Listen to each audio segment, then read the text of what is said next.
Eto isa pang joke. Pangatlo na to Tumawa ka na.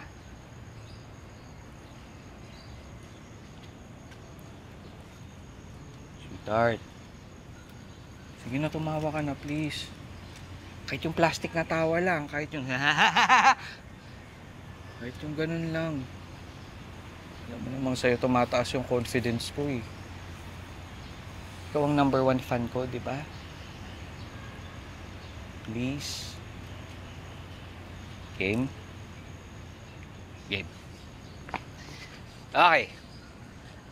Ano ang sabi ng kangaroo sa unggoy? Dadali na nila ako sa Bacolod.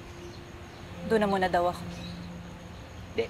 Yung mga kangaroo, taga-Australia yun eh. Hindi sila taga-Bacolod. Alex, seryoso to. Ilalayo na nila ako sa'yo. Next week, uuwi na kami ng Bacolod.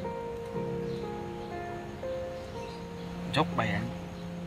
Alex, ano ba? Sumeryoso ka naman kahit sandali. Baka hindi na tayo magkita pagkatapos nito. Naiintindihan mo ba yon? Pambihira naman, Dana. Paano naman tayo? Paano naman yung baby natin? Paano yung unggoy?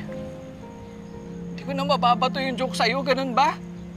Magsasama na lang sila ng kangaroo? Alex, ano ba? Naiintindihan mo ba yung sitwasyon? Pambihira naman, Dana. Ano ba? Dahil ba mahirap kami? Ano, dahil komedyante ako? Na hindi ako marunong sumeryoso, kaya hindi ako pwedeng seryosohin? Yun ba? O dahil hindi mo lang mapagmalaki sa magulang mo? Baka nun. Sana. Oo. Guy ako. Pero pwede magkatuluyan yun sa kangaroo.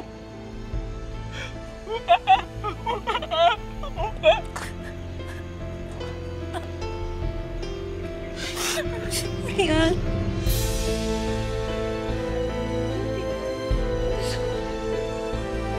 Ano naman ako tatanong papuntang Bacolod?